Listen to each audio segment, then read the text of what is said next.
하나님의 말씀 베드로전서 1장 13절부터 17절까지입니다. 우리 다 같이 거룩한 음성으로 합독하시겠습니다.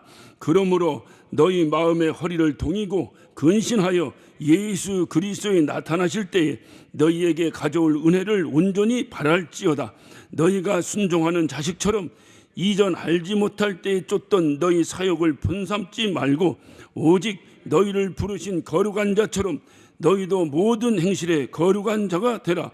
기록하였으되 내가 거룩하니 너희도 거룩할지어다 하셨느니라. 외모로 보시지 않고 각 사람의 행위로 판단하시는 자를 너희가 아버지라 부른즉 너희의 나그네로 있을 때를 두려움으로 지내라. 아멘. 세상 말에 새는 깃털이 같은 것끼리 모인다라고 하는 말이 있습니다. 우리가 흔히 유유상종이라 이렇게 말을 합니다. 여러분이 TV나 여러 가지 어떤 이제 방송 매체를 통해서 그 다큐멘터리 프로그램에 보면 동물들에 대한 어떤 프로그램들이 많이 있습니다. 여러분이 특별히 그 아프리카 탄자니아에 있는 그 세렝게티 그 사파리 공원의 그 화면을 보면 큰 넓은 그 어떤 그 광야에 수많은 동물들이 모여 사는 것을 우리가 보면서 참 감탄하기도 합니다. 근데 신기한 것은 그 얼룩말은 얼룩말끼리 살아요.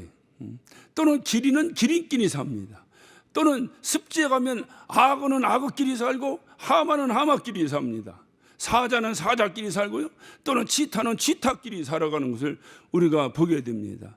또는 수중 촬영을 한 그 아름다운 그 바다 밑 풍경들을 또 이렇게 우리가 보면 얼마나 그 바다 밑이 그 표면에 그 막 무서운 파도 이런 것을 연상하지 못할 정도로 얼마나 아름다운 그 모습들이 펼쳐지는지 몰라요.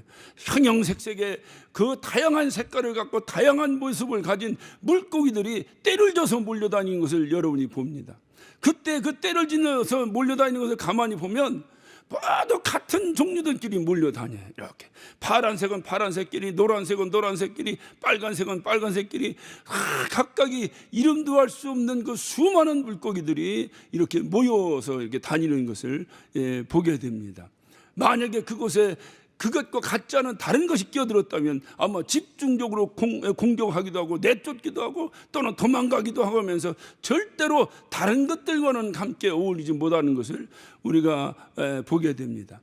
저는 오늘 말씀을 준비하면서 왜 이 말씀을 드리느냐, 여러분에게 제가 질문 한 가지 하고 싶습니다.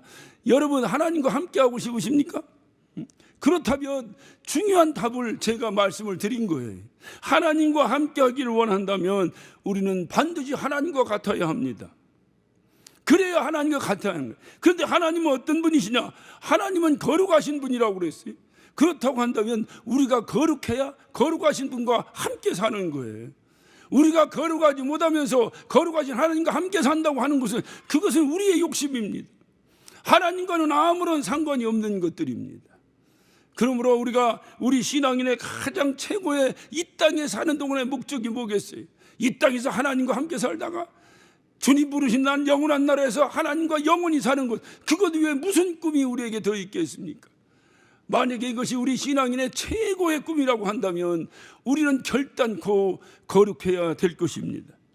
거룩하지 않고는 결코 하나님을 뵐 수 없다고 히브리서 12장 14절에도 분명히 말씀하셨어요. 그러므로 우리는 반드시 거룩해야 됩니다. 오늘 본문 17절 이하의 18절 19절에도 보면 거룩해지는 방법을 주님이 말씀하셨어요. 너희가 알거니와 너희 조상의 유전한 망령된 행실에서 구속된 것은 은이나 금같이 없어질 것으로 한 것이 아니요 오직 흠없고 점없는 어린 양 같은 그리스도의 보배로운 피로 한 것이라. 우리가 망령된 행실에서 거룩하게 된 것은 보배로운 그리스도의 피로 말미암아 된 것이라고 말씀하고 있습니다. 그러므로 우리가 거룩하기를 원한다면 주님의 이 거룩한 보배로운 피, 우리는 보혈이라고 말합니다. 예수 그리스도의 보혈을 의지해야 하는 거예요. 이것을 믿어야 하는 겁니다. 그분이 바로 이 보배로운 피를 흘리기 위해서 우리를 대신해서 십자가에 못 박혀 그 보배로운 피를 다 흘리셨다고 하는 사실을 믿으신다면 주님은 우리를 향해서 너희는 거룩하다라고 칭해 주신다는 거예요. 이걸 우리는 신학적 용어로 이신측이라, 믿으면 의로워진다, 믿으면 의롭다고 칭함을 받는다라고 하는 의미를 갖고 있는 것입니다. 그래서 로마서 1장 17절에도 분명히 말씀하셨죠. 오직 의인은 믿음으로 말미암아 산다. 그러니까 이 말을 다른 말로 말하면, 내가 의인이 되기를 원하냐? 그럼 믿으라는 거예요.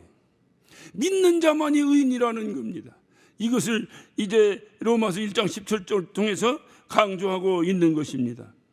이제 중요한 것은 우리는 예수를 믿고 예수의 보배로운 피를 의지하고 또 그 사실을 나를 대신해서 나를 거룩하게 하시려고 그 보배로운 피를 흘리셨다고 하는 사실을 우리는 믿는 자들입니다. 그렇다고 한다면 주님 약속처럼 우리는 거룩해진 자들입니다. 문제는 뭐냐? 바로 내가 거룩해졌다고는 증거가 어디 있느냐 하는 거예요. 여러분이 거룩해졌다고 하는 것을 누구에게, 나는 거룩해졌습니다 라는 것을 누구에게 어떤 증표로 여러분이 거룩하다는 것을 선포하겠느냐 하는 것입니다.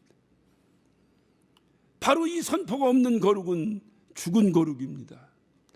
내가 거룩해졌다고 한다면 나는 분명히 거룩하게 살아야 할 것입니다. 내가 거룩해졌다고 하는데 내 삶이 거룩하지 못한 거예요. 그러면 둘 중에 하나가 거짓말입니다. 우리 하나님이 거짓말을 하셨든지 우리가 거짓의 삶을 살든지 둘 중에 하나예요. 하나님은 분명히 우리 보고 거룩하다 하는데 우리의 삶이 거룩하지 못하다면 그 삶이 과연 거룩한 자라고 칭함을 받을 만한 자격이 있느냐 하는 겁니다. 성경에는 두 가지 대치점이 있는 것이 있습니다. 하나는 바울의 주장과 하나는 야고보의 주장입니다. 조금 전에 말씀드린 대로 바울은 이제 그 로마서 1장 17절을 통해서 그는 뭐라고 말합니까? 오직 의인은 믿음으로 말미암아 산다. 그래서 믿음을 강조했어요. 믿으면 거룩해진다. 그런데 야고보는 야고보서 2장 26절을 통해서 영혼이 없는 몸이 죽은 것 같이 행함이 없는 믿음은 죽은 것이라 라고. 그래서 바울은 믿음을 강조하고 야고보는 행함을 강조하는 것 같은 그러한 뉘앙스로 성경은 기록되어 있어 대치점이 있어요. 더 강력하게 야고보는 그렇게 말합니다. 행함이 없는 믿음은 죽은 믿음이다. 그렇다고 한다면 우리가 거룩하게 살지 않는다면, 내가 아무리 거룩해졌다고 하더라도 내 삶이 거룩하지 않다면 그것은 죽은 거룩이라는 거예요. 여러분, 이 말씀을 여러분이 잘 이해하셔야 될 것은 성경은 율법과 복음으로 이루어져 있습니다. 율법은 행함으로 거룩하다, 행함으로 거룩하게 하는 법이요, 복음은 믿음으로 거룩해지는 법입니다. 그러나 여기서 중요한 것은, 그러니 네가 행함으로 거룩해질 것이냐 믿음으로 거룩해질 것이냐, 이것을 선택하라는 것이 아니에요. 이 말씀은 어느 것이 먼저냐라고 하는 것에 중요한 방점이 있습니다. 행함으로 거룩해지는 것과 믿음으로 거룩해지는 것, 어느 것이 먼저냐 하는 순서의 문제가 있는 것입니다. 율법이 먼저요, 만약에 복음이 나중이라면 이를 우리는 율법주의자라 이렇게 말합니다. 그러나 만약에 복음이 먼저요, 율법이 나중이라고 말한다면 우리는 이를 복음주의자라 이렇게 말을 합니다. 여러분은 율법주의자입니까? 복음주의자입니까? 바울이 말합니다. 바울이 주장하는 것은, 바울이 믿음으로 거룩해진다라고 주장한 것, 바로 모든 의인은 믿음으로 말미암아 산다고 말하는 것은, 바울이 율법을 부정한 것은, 그 율법이 부정한, 바울이 부정한 것은 복음보다 먼저 있었던 그 율법을 부정한 거예요. 다시 말하면 율법으로 평생을 살았던 바울이 복음을 접하고 나서 평생 살았던 그 복음보다 먼저 경험했던 그 율법을 부정한 것입니다. 그러나 야고보가 강조하는 복음은, 그것은 바로 뭐냐? 그 복음 이후에 온 율법, 다시 말하면 복음 이후에 우리가 접하는 율법, 예수 그리스도가 완성해 놓으신 율법, 이것을 말하는 거예요. 이것을 강조하는 거예요. 그러니까 순서가 여러분이 잘 기억하셔야 되는데, 바울이 주장하는 그 율법을 꼭 바울은 오직 우리가 구원받는 것은 믿음으로 받는 것이라고 믿음을 강조했던 이 바울의 주장은 행동이 필요 없다라고 하는 이렇게 극단적인 표현을 말하는 것이 아니고, 그 복음 이전에 있었던 율법, 행위로 구원받고 행위로 거룩해질 수밖에 없었던 그 율법을 거부한 거예요. 그리고 예수 그리스도로 말미암아 우리는 구원한다라고 하는 믿음을 강조한 거예요.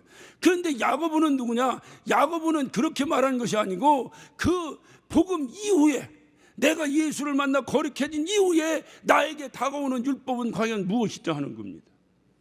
오늘날 교회가 이것을 버렸기 때문에 이렇게 어려움을 당하고 있는 거예요. 우리는 숱하게 말합니다. 입술에 정말 침이 마르도록 우리는 외칩니다. 이 세상에서 빛과 소금이 되자고 외칩니다. 여러분, 빛과 소금이 되자고 외치는 사람치고 내가 제대로 빛과 소금의 행실을 제대로, 과연 빛과 소금의 일을 하려면 우리가 어떻게 해야 될 것인가? 세상 사람도 칭찬받는 것이 빛과 소금입니까? 우리가 하는 빛과 소금은 하나님의 말씀대로 살아가는 걸 말하는 거예요. 하나님의 말씀대로 살아서 빛과 소금의 삶을 살아가자는 거예요. 그런데 그 하나님의 말씀이 뭐냐? 그것이 바로 복음 이후에 우리에게 온, 복음을 받아들인 이후에 우리가 다시 받아들여야 될 그 율법을 말하는 거예요. 그 율법은 예수 그리스도가 완성해 놓으신 율법입니다. 최선을 다해서 지키고 최선을 다해서 그 말씀대로 살아가는 겁니다. 그래서 요한복음 17장 17절에도 하나님께 뭐라고 말씀하십니까? 주님께서 하나님께 부탁하는 게 뭡니까? 저희를 진리로 거룩하게 하옵소서. 다시 말하면 그 율법이 예수 그리스도로 말미암아 완성됐습니다. 그 완성된 그 율법이 바로 복음이요 진리라는 거예요. 그러므로 그 말씀, 하나님의 말씀으로 우리가 거룩하게 되는 거예요. 하나님의 말씀을 버려버리고 인격적으로, 그 세상 사람들 누구나 그렇게 합니다. 세상 사람들은 세상에서 죄 짓고 살자고 하는 사람 한 사람도 본 적이 없습니다. 그러나 우리가 하는 것은 이 마귀의 나라를 하나님의 나라로 바꾸는 것을 말하는 거예요. 그러기 위해서 하나님 말씀이 통치하는 나라가 되어야 된다는 거예요. 그러기 위해서 내가 바로 하나님 나라가 나에게 임하여, 다시 말해 하나님 나라가 우리에게 임한다고 하는 것은 우리가 하나님의 말씀이 나를 통치하는 것을 하나님의 나라라는 건 하나님이 통치하는 것을 말하는데, 나에게 하나님의 나라가 임했다고 하는 것은 하나님의 말씀에 내가 순종하고 살고 있다 이 말입니다. 이렇게 살아갈 때에 내가 또는 또 이제 우리 사랑하는 성도들이 또 모든 그리스도인들이 이 땅에서 그렇게 살아갈 때에 우리는 이 땅에서 빛과 소금의 역할을 감당해야 될 줄로 믿습니다. 바로 이것이 거룩이에요. 여러분, 그래서 제가 다시 한번 여러분에게 질문합니다. 여러분 거룩해지셨습니까? 여러분 정말로 거룩해지셨습니까? 만약에 여러분이 정말로 거룩해졌다면 여러분 삶을 통해서 그걸 보여야 합니다. 삶을 통해서 그걸 보여야 돼요. 이것이 바로 야고보가 주장한 거예요. 그래서 행함이 없는 믿음은 죽은 믿음이다. 내가 그렇게 믿는다고 하면 믿는 대로 행해야 되는데 행함도 없으면서 말로만 믿는다고 하냐. 오늘날 우리의 그리스도인들의 모습을 보면 뭐 저부터도 여기서 자유로울 수는 없겠습니다만 보면 말로는, 이론적으로는 해박하게 가지고 있어요. 내가 거룩해지는 법이 무엇인지를 잘 알고 있어요. 현대 그리스도인들에게 가장 큰 어려움이 있었다고 한다면 성경 공부를 통해서 구원의 확신을 받고, 성경 공부를 통해서 내가 천국 가는 법이 무엇인지를 알고, 성경 공부를 통해서 내가 거룩해지는 것이 무엇인가를 우리는 열심히 공부하고 다 알았어요. 문제는 뭐냐? 그것으로 끝이라는 것이 문제가 있는 거예요. 정말로 내가 하늘나라 가는 길을 알았는가? 그러면 그 길을 걸어가야 될 거 아니에요. 그게 바로 내가 하나님의 나라를 가는 길을 알았다고 하는 그 믿음, 살아있는 믿음이 되는 거잖아요. 내가 이 길로 가면 하나님의 나라를 간다 라고 했으면 그렇게 믿으면 그 길로 가야 될 거 아니냐 그 말이에요. 가르치기는 이렇게 가르쳐놓고 안 가. 알기는 이렇게 하는데 그렇게 행동을 안 해. 이것을 2000년 전에 야고보가 여러분을 향해서 뭐라고 질책하겠습니까? 행함이 없는 믿음은 죽은 믿음이라는 거죠. 우리는 믿음으로 의로워진다는 사실을 거부하고 싶지는 않습니다. 당연히 믿음으로 의로워지지 우리가 무슨 재주로 의로워질 수 있겠어요? 그러나 우리가 의로워졌다면, 정말로 믿음으로 의로워졌다면 의로운 삶을 살아야 되지 않느냐 그 말이에요. 정말로 내가 거룩해졌다면 거룩한 삶을 살아야 되지 않느냐 그 말이에요. 오늘 주님은 이 베드로를 통해서 오늘 그 말씀을 우리에게 강력하게 말씀하고 있는 것입니다. 그러니까 야고보가 강조하고 있는 그 어떤 그 율법, 다시 말해 그 행함이라고 하는 것은 복음 이후에 우리가 맞닥뜨리는 율법을 말하는 거예요. 복음 이전의 것을 얘기하는 것이 아니에요. 복음 이전의 것은 바울의 그 어떤 강력한 어떤 그 외침이 오히려 우리에게 더 가까이 와닿습니다. 야, 그 복음 이후에 그 율법의 수많은 그 명령과 그 행함을 통해서 우리가 의로워질 수 있겠느냐? 다 행할 수 있다면 의로워질 수 있지만 우리가 다 행할 수 없지 않느냐? 그런데 예수 그리스도가 그것을 우리를 대신해서 그 어떤 율법을 다 그 율법의 요구를 들어주셨으니 이제 오직 의인은 예수 그리스도를 믿는 믿음으로 사는 것이다. 이것이 우리에게 복음이에요. 이것이 얼마나 큰 은혜인지 몰라요. 문제는 그렇게 해서 예수 그리스도로 말미암아 의로워졌다면 여러분의 삶이 어때야 되겠느냐 하는 겁니다. 그렇게 의로워졌다면 이것을 사도 바울이 외친 거예요. 이것을 야고보가 외친 거예요. 안타깝게 외친 거예요. 여러분이 잘 알다시피 야고보는 예수의 형제입니다. 그는 어려서부터 예수의 삶을 다 지켜본 사람이에요. 그렇기 때문에 이 당시에 예수 믿는다고 했던 수많은 초대 그리스도인들을 향해서 야고보가 외친 겁니다. 너희들이 믿는 것이 무엇이냐? 그냥 믿습니다만 되는 것이냐? 우리가 고백할 때 믿습니다 고백을 하는데 이 성전을 떠나서 우리의 삶의 모습은 세상 사람과 조금도 다를 것이 없다면 과연 내가 믿는 것이냐? 이것을 야고보는 자기 형을 생각하며 안타깝게 외친 거예요. 내가 믿는 우리 형은 그런 사람이 아니었다. 그래 믿는다면 믿고 그대로 행동했던 사람이다. 그러니 내가 정말 믿는다면 그 믿음의 행동이 있어줘야 누가 봐도 내가 믿음의 사람을 인정받을 거 아니냐. 바로 이것을 강조한 것이 바로 야고보가 강조한 겁니다. 거룩하게 사는 것은 거룩해졌다고 하는 절대적 증거. 내가 거룩해졌다고 하는 증거를 누가 제시하라고 한다면 나의 삶이 거룩하게 살고 있는가? 그거 외에는 누가 무엇으로 우리를 판단해서 거룩하다고 하겠습니까? 그러므로 내가 어떤 이 땅에 사는 동안에 정말 예수로 말미암아 거룩해졌다고 한다면 내 삶의 모습은 예수를 만난 이전과 예수를 만난 이후가 완전히 달라야 될 줄로 믿습니다. 이것을 우리는 변화라고 말합니다. 예수를 믿기 전과 우리가 흔히 그냥 우리의 어떤 1차원적인 표현을 말해서 교회 다니기 전과 교회 다니기 후가 우리의 삶에 조금도 변화가 없다면 오히려 교회 안 다니는 사람보다도 더 나쁜 사람이죠. 여러분 세상 법에서도요 배우지 못하고 어떤 여러 가지로 어떤 그런 어떤 지식적으로나 어떤 이성적인 수준이 다다르지 못하고 죄를 지은 사람과 다 알면서도 계획적으로 죄를 지은 사람과 여러분 그 죄질이 같겠습니까? 미국에서 재판을 합니다. 재판을 하는데 똑같이 어떤 무슨 도둑질을 했습니다. 도둑질을 했는데 도둑질을 하면 안 된다는 걸 알고 그렇게 하면 어떤 벌을 받는다는 걸 아는데도 도둑질을 한 사람하고 그런 거 정도 생각지도 않고 사는 사람이 도둑질을 한 사람하고 형량은 전혀 다릅니다.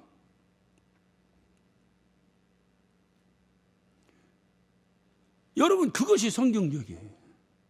예수를 모르고 예수 없는 삶을 사는 사람하고 예수를 알고 예수 없는 삶을 사는 사람하고 과연 그 판단이 동일하겠느냐 하는 거예요. 그래서 주님은 오늘 17절에 강력하게 말씀하십니다. 외모로 보시지 않고 각 사람의 행위대로 판단하신 자를 너희가 아버지라 부른즉. 그러니까 우리가 부르는 하나님 아버지는 어떤 분이냐? 외모로 보지 아니하고 각 사람의 행위로 판단하시는 분이라는 거예요. 여러분의 아버지가 그런 분이라는 거예요. 제 아버지가 그런 분이라는 거예요. 제 아버지는 외모로 누구를 판단하지 아니하고 제 아버지는 나의 행위를 통해서 판단하시는 분이라는 거예요. 여러분의 아버지는 외모로 판단하는 분이 아니라 여러분의 행위를 통해서 판단하시는 분이라는 거예요. 그분이 뭐라고 말씀하셨느냐? 너희 판단한 자를 너희가 아버지라 부른즉 너희의 나그네로 있을 때를 두려움으로 지내라. 무슨 얘기입니까? 우리가 이 땅에 육신을 가지고 나그네의 삶을 사는 이 동안에 두려움으로 지내라. 이 말은 무슨 얘기입니까? 날마다 부들부들 떨며 지내라는 얘기입니까? 아니죠. 주님의 판단을 받을 때를 두렵고 떨리는 마음으로 살아야 될 것이다, 그 말이에요. 그러면 주님의 판단을 받는 그때 우리가 두렵고 떨리는 마음으로 살아가는 방법이 뭡니까? 두렵고 떨리는 마음으로 우리를 채찍질하면서 거룩함에 거해야 된다는 거예요. 거룩하게 살아야 된다는 거예요. 왜? 자꾸 주님이 우리는 누구나 죄인이에요. 그래서 죄의 속성을 가지고 있어요. 누구나 가지고 있습니다. 저도 가지고 있고 여러분도 가지고 있습니다. 이 세상에 돈 싫어하는 사람이 어디 있겠어요? 성도들이 오해를 합니다. 목사는 돈과 거리가 먼 사람이라고. 목사 해봐. 모르는 사람이 이 땅에 호흡 있는 자마다 돈 싫어하는 사람이 어디 있습니까? 누구나 다 그거는 기본적인 개인적 어떤 욕구예요. 문제는 뭐냐? 그럼에도 불구하고 사욕 때문에 사욕, 사사로운 개인적 욕심을 얘기하는 거예요. 여러분, 이 욕심을 채우려면 어떻게 해야 되는지 아십니까? 나의 필요를 위해서 필요만을 채우기 위해서는 내가 정직하게 살아가면 됩니다. 그런데 그 필요 이상의 것을 내가 능력이 있어 내가 필요 이상의 것이 저축되고 필요 이상의 것이 내 소유가 돼서 그것이 주님께 쓰임받는다면 누가 뭐라 하겠어요? 그런데 자기의 것을 채우기 위해서 사욕을 갖는다는 것은 거의 도둑질하지 않고는 가질 수 없는 거예요. 남에게 해를 끼치지 않고는 절대로 소유할 수 없는 겁니다. 남보다 내가 더 갖기 위해 남을 짓밟고 빼앗지 않고는 절대로 사욕을 채울 수 없는 것이 이 세상입니다. 그런데 이 욕구는 누구나 가지고 있다니까요. 목사도 가지고 있고 장로님도 가지고 있고 여러분 누구나 다 가지고 있습니다. 남들보다 더 준다는데 싫어할 사람이 세상에 어디 있겠어요? 그런데 그런 사욕이 주님께서 하지 마라 하면 안 할 수 있는 능력이 있느냐 하는 거예요. 그것이 거룩입니다. 나는 하고 싶은데 주님이 싫어한다는 거예요. 나는 그렇게 하고 싶은데 주님이 하지 말란다는 거예요. 그래서 나의 행동의 억제가 나의 인격이나 나의 어떤 인품이나 나의 어떤 배움이나 이런 것으로 조절되는 것이 아니라 나의 모든 행위가 하나님의 말씀으로 조절되고 있느냐 하는 거예요. 그것이 오늘 주님이 말씀하시는 거예요. 외모로 보시지 않고 각 사람의 행위대로 판단하신 자를 너희가 아버지라 부른즉 너희의 나그네로 있을 때 그 두려움으로 지내라. 이 말씀은 14절부터 봅니다. 너희가 순종하는 자식처럼 이전 알지 못하던 때 쫓던 너희의 사욕을 본받지 말고 오직 너희를 부르신 거룩한 자처럼 너희도 모든 행실에 거룩한 자가 되라. 예전에 예수를 몰랐을 때 가지고 있던 사욕들 예수 믿고 나도 여전히 가지고 있습니다. 그런데 주님이 하지 말라 하면 안 할 수 있느냐는 거예요. 그것을 오늘 이 베드로를 통해서 하나님께서 우리에게 말씀하고 계신 겁니다. 과연 우리는 하나님의 말씀을 의지하고 나의 행동을 억제할 수 있는가? 그것이 거룩하다. 그래서 기록된 바 내가 거룩하니 너희도 거룩할지니라. 너희도 거룩할지니라.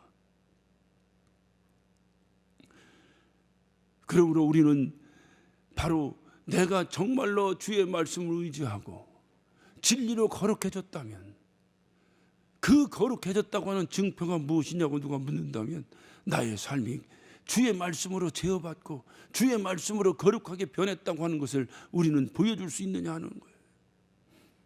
그래서 우리는 거룩하게 살아야 되는 것입니다.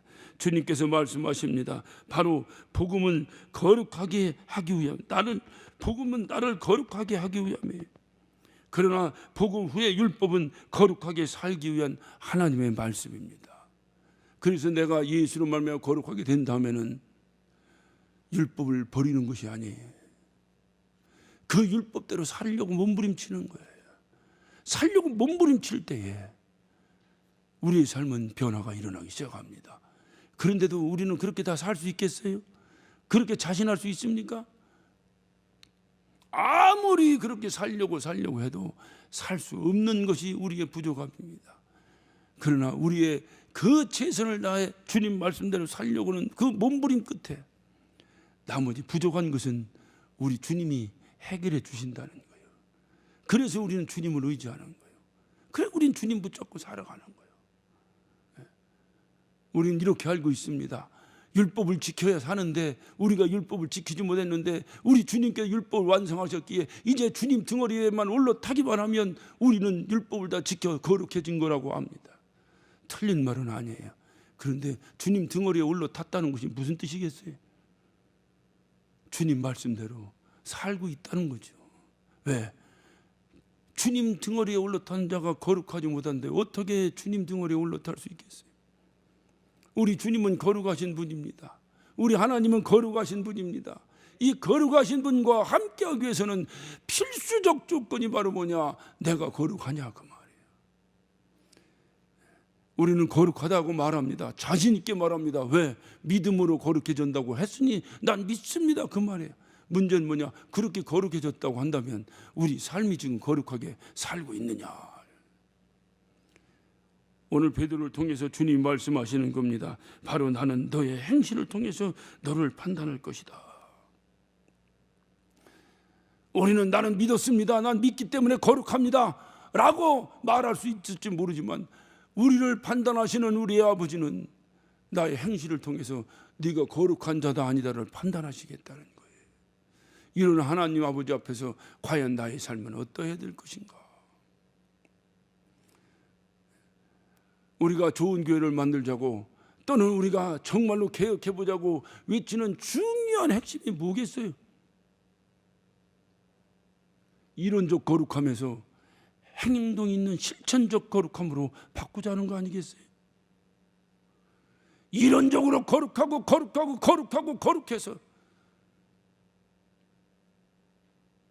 그래서 어쩌자는 거예요? 그 이론의 거룩함이 이젠 실천적인 행함의 거룩함으로 바뀌자는 거 아니겠어요? 오늘 베드로는 그것을 우리에게 외치는 겁니다. 예수를 믿음으로 거룩해졌지. 그건 당연합니다. 그렇다고 한다면 그 거룩해졌다고는 증거가 무엇이냐고. 그 증거를 보아 우리 하나님은 너를 판단할 것이다. 우리가 이 땅에 살아가는 삶 가운데서 바로 무엇이 그것이냐 그 말이에요. 이 거룩한 삶, 아까도 제가 봤습니다만 너희 사역을 본삼지 말고 예전에 예수를 알기 전에 가졌던 그 사역을 본삼지 말고 오직 너희를 부르신 거룩한 자처럼 너희도 모든 행실에 거룩한 자가 되라. 순종하는 자식처럼 14절에 너희가 순종하는 자식처럼 이전 알지 못할 때 쫓던 너희 사역을 본삼지 말고.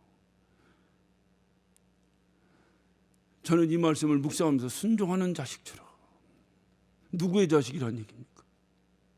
우리가 그렇도록 부르는 하나님 아버지의 자식, 하나님 말씀에 순종하는 자처럼, 순종하는 자식처럼 우리가 이 땅에 살면서 육신의 아버지에게 순종하며 사는 거예요. 자식은 그런 자식을 우리 효자라고 말합니다. 이와 같이 우리의 영의 아버지 하나님 말씀에 순종하는 자식처럼 사는 거예요. 그것을 우리는 거룩한 자라고 말합니다. 거룩하라는 거예요. 예수 믿는 사람이 이론적으로는 거룩하다고 하는데, 이론적으로는 나 예수 믿어 천국 간다고 하는데, 천국과 전혀 상관이 없는 사람과 구별이 되지 않는다면 과연 그를 통해서 빛과 소금이 이루어질 수 있을까요? 인격적으로, 지식적으로, 이론적으로 거룩함을 말하는 것이 아닙니다. 그런 거룩함은 누구나 말할 수 있어요. 그런 거룩함은 누구나 글로 써댈 수 있어요. 그런 거룩함은 누구나 외칠 수 있어요. 오늘 저와 여러분에게 주님이 강력하게 외치시는 건 뭐냐? 그런 이론적 거룩함이 아니라 행동하는 거룩함을 말하는 거예요. 행함이 있는 거룩함을 말하는 거예요. 말로 거룩하자, 말로 빛과 소금이 되자 외치지 말고 행함으로 합시다. 행함으로 한번 해보는 거예요. 하나부터 열까지 잘하고 못하고야 우리가 어떻게 평가를 하겠습니까? 나는 하나님 앞에서 나는 당신의 말씀에 제어받고 있는 사람입니다. 나는 하고 싶어도 당신이 하지 말라면 안 할 수 있는 사람입니다. 바로 이것이 거룩함이 아니겠는가? 바로 이런 거룩한 자 되시기를 예수 이름으로 축원합니다. 거룩한 자가 돼야 이 땅에 사는 동안에 우리가 알잖아요. 우리가 거룩한 성전이에요. 그래야만이 우리가 고린도서 3장 16절 말씀처럼 바로 너희 안에 성령이 거하시는 성전인 것을 내가 알지 못하느냐. 내가 거룩하기 때문에 거룩한 영이 내 안에 계신 거예요. 그러므로 이 땅에 사는 동안에 내가 거룩하여서 거룩한 영이 저와 함께 역사해서 그 성령이 인도하는 대로 살아가는 거예요. 이것을 거룩한 자라고 말하는 거예요. 성령이 내 안에 계시다고 말하고 내가 성전이라고 말하고 내가 교회라고 말하는데 전혀 교회의 모습이 보이지 않는 거예요. 이율배반. 이런 사람들이 초대교회도 줄벽이 있었다는 거예요.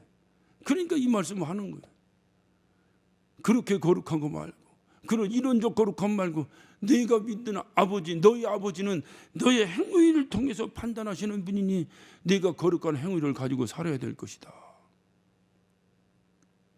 거룩한 행위.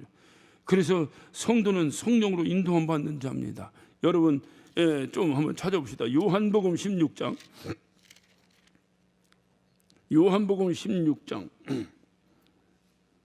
13절을 봅니다. 그러하나 진리의 성령이 오시면 그가 너희를 모든 진리 가운데로 인도하신다. 그러니까 성도는 성령으로 인도함 받는 자입니다. 여러분 로마서 한번 보면 로마서 8장 26절을 한번 봅니다. 로마서 8장 26절을 보면 이와 같이 성령도 우리의 연약함을 도우시나니 우리가 마땅히 빌 바를 알지 못하나 오직 성령이 말할 수 없는 탄식으로 우리를 위하여 친히 간구하신다. 다시 말하면 성도 누구냐? 이와 같이 성령의 위로를 받으며 사는 자라. 우리 유다서를 한번 보겠습니다. 계시록 바로 앞에 있는 유다서 20절을 한번 봅니다. 유다서 20절. 사랑하는 자들아 너희는 너희의 지극히 거룩한 믿음 위에 자기를 건축하여 성령으로 기도하며. 그랬어요. 성도는 누구냐? 성령으로 기도하고 살아가는 자입니다. 빌립보서 3장입니다. 빌립보서 3장 3절입니다. 하나님의 성령으로 봉사하며 그리스도 예수로 자랑하고 육체를 신뢰하지 아니하는 우리가 곧 할례당이라 하면서 빌립보서 3장 3절에 그러니까 하나님의 성령으로 봉사하며 그러니까 성도가 누구냐? 하나님의 성령으로 봉사하며 살아가는 자입니다. 로마서 8장 11절을 다시 한번 보겠습니다. 로마서 8장 11절입니다. 11절을 보면 예수를 죽은 자 가운데 살리신 이의 영이 너희 안에 거하시면 그리스도 예수를 죽은 자 가운데 살리신 이가 너희 안에 거하시는 그의 영으로 말미암아 너희 죽은 몸도 살리라. 성도는 성령으로 부활하는 자입니다. 성령에 의해서 부활하는 자입니다. 이 말을 다시 정리하면 성도는 성령으로 인도함 받고 성령으로 위로받고 성령으로 기도하고 성령으로 봉사하다가 성령으로 부활하는 자입니다. 이가 바로 성도입니다. 성도는 거룩한 자입니다. 거룩하다고 여김을 받은 자입니다. 성도는 이 안에 성령이 거하시는 자입니다. 이 자가 거룩한 자예요. 내 안에 성령이 거한다고 하는 것을 무엇으로 알 수 있을까요? 성령으로 인도함 받을 때 알 수 있습니다. 무엇으로 알 수 있을까요? 성령으로 위로받는 거예요. 아무리 힘들어도 성령의 위로함 때문에 이겨낼 수 있는 자, 이 자가 바로 거룩한 자다 그 말이에요. 성령으로 기도하고 성령으로 봉사하는 거예요. 교회 일을 하든 어디서 무슨 주의 일을 감당하든 성령으로 그 일을 감당하는 거예요. 그러다가 불언간에 주님이 부르시면 성령으로 부활하는 거예요. 예수를 살리신 그의 영이, 하나님의 영이 우리를 다시 살려내실 것입니다. 바로 이것이 성도가 살아가는 삶이요, 이것이 바로 거룩한 자의 삶이요, 바로 이렇게 거룩하게 사는 이 삶이 이후에 우리의 심판자 되시는 우리 아버지 하나님 앞에서 판단받는 결정적 증거가 된다고 하는 사실입니다. 부활하여 천국에서 그토록 그리던, 이 땅에서는 성령과 함께 주님이 함께 하신다는 약속이 이루어졌, 불언간에 주님이 우리를 부르시는 그 순간 우리는 천국에서 그토록 그리던 하나님 아버지를 만나서 그분과 함께 영원히 사는 거예요. 이런 소망이 우리에게 분명히 있다면, 이 사실을 믿는다면, 정말로 믿는다면 우리는 이 땅에서 어떻게 살아야 될 것인가? 이 부담스러운 질문 앞에 우리는 오늘 한마디로 대답해야 합니다. 거룩하게 살겠습니다. 거룩하게 살겠습니다. 이것이 바로 성도의 삶입니다. 이때 정말 그 천국에서 주님, 우리 아버지를 만난 때, 이때 이 아버지가 네가 내 아들 맞냐? 라고 오늘날 무슨 가족관계 증명서를 띄듯이 주님께서 부자관계의 증명을 해보라고 한다면 우리가 뭐라고 말할 수 있겠어요? 아버지가 거룩하셔서 저도 아버지 닮아서 거룩하게 살다 왔습니다. 그거 외에 무슨 말을 할 수 있겠느냐 그 말이에요. 자식이 아버지 닮아야지. 그것이 아버지지. 그리고 그 아버지의 자식이죠. 1983년도에 이산가족 찾기라고 하는 엄청난 이벤트가 있었습니다. 전 국민을 울렸습니다. 24시간 생방송을 하면서 보는 자나 진행하는 모든 아나운서들이나 참여한 모든 자들이 눈물 없이는 볼 수 없었던 그 장면들을 우리는 생생하게 기억하고 있습니다. 세계 문화유산에도 등재됐다고 하는 얘기를 들었습니다. 여러분, 그때 공통적인 장면이 무엇이던가요? 30년, 40년을 만나지 못했습니다. 그런데 서로 형제인지 부자지간인지 모자지간인지 모녀지간인지 가족관계를 확인하기 위해서 그들이 끊임없이 찾는 것이 뭐겠어요? 너 그때 어렸을 때, 너 그때 불장난하다가 너 손등어리에 뒤어서 손등어리에 흉터가 있는데 그 순간에 그 사람이 맞아요 내 손등어리에 흉터가 있었어요. 와 박수치고 울고, 등어리에 점이 하나 있었는데 와 맞아요 나 점 있어요. 혈육관계를 확인할 수 있는 유일한 방법이 뭐겠어요? 흔적 아니겠어요? 저는 그 장면을 생각하면서 나중에 주님 앞에 섰을 때, 주님이 그 흔적을 확인하실 때 과연 우리가 무슨 흔적으로 주님 앞에 보여줄 수 있을까? 저는 아버지 닮았습니다. 그래서 아버지가 거룩하니 너희도 거룩하라고 하신 그 말씀대로 저도 거룩하게 살았습니다. 우리가 거룩하게 사는 것 외에는 내가 과연 하나님의 자녀라고는 증거를 무엇으로 할 수 있겠는가? 저와 여러분, 우리 모두가 거룩하게 사시기를 예수 이름으로 축원합니다. 거룩함은 믿음으로 얻을 수 있습니다. 그러나 네가 거룩한가의 판단은 거룩하게 살았느냐 안 살았느냐로 판단한다는 것입니다.